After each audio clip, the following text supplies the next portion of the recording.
Bonjour à tous. Alors aujourd'hui, on va voir comment utiliser le schéma d'Allen pour calculer l'effet prismatique résultant de l'association de deux prismes. Alors le schéma se présente comme ceci. Admettons que nous sommes sur un œil droit. Donc œil droit, nous avons le nez qui va être à droite et la tempe à gauche. Donc en schéma tableau, le nez ici correspond à 0 degré et la tempe à 180. Ok. Admettons que nous connaissons donc la valeur d'un prisme. Ça va être un prisme de 5 dioptries, base nasale. Donc nous allons commencer par le représenter sur le schéma. Donc le 0 se trouve au centre du schéma et il nous suffit de compter en fait le nombre d'anneaux concentriques. Nous avons donc une dioptrie prismatique, 2 dioptries, 3, 4, 5. Donc on va pouvoir commencer par tracer le vecteur qui représente un des deux prismes. 5 dioptries, base nasale.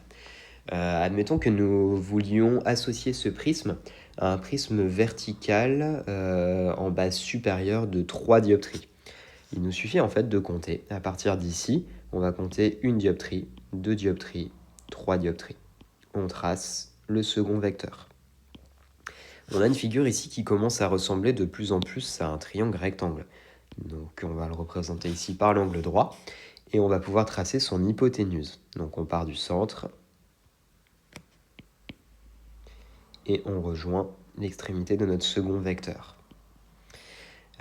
Ici, nous avons un angle alpha qui va correspondre à notre base de prisme. On y reviendra juste après. Nous avons un triangle rectangle. On peut donc appliquer le théorème de Pythagore très simplement. L'hypoténuse, du coup, ce côté-là, va être égal au carré à A au carré plus B au carré. Donc on va l'écrire ici. H carré égale à A carré plus B carré. Ok, donc notre hypoténuse est égale à racine de, donc A carré, on avait dit 5 dioptries prismatiques. Et B carré, on a dit 3 dioptries prismatiques. Donc on va faire ce calcul-là. L'hypoténuse est égale à racine de 5 carrés plus 3 carrés. Donc racine de 5 au carré plus 3 au carré. Donc l'hypoténuse, c'est 5,83. Et on a tout de suite la valeur de notre prisme en dioptrie prismatique.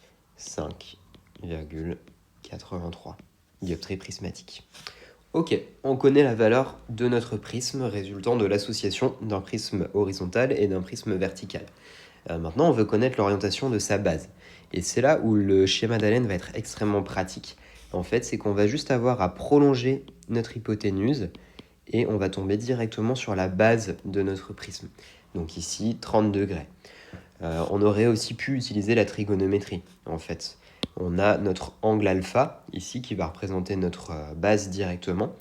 Et bien, tangente de alpha est égale à, donc là, on est sur opposé, sur adjacent. Donc, opposé, c'est B. Adjacent, c'est A. Donc, on aurait eu alpha qui est égal à tangente moins 1 de B sur A. Ok, ben on va calculer ça. Donc alpha est égal à tan moins 1 de, on a dit, B, on avait 3 sur A, 5. On va faire ce calcul directement. Donc tan moins 1 de 3 sur 5.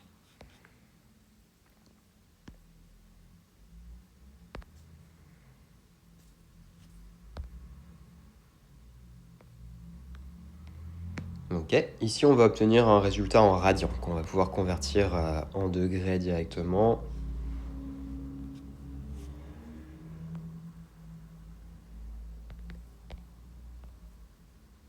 Ok, donc 30,96 degrés.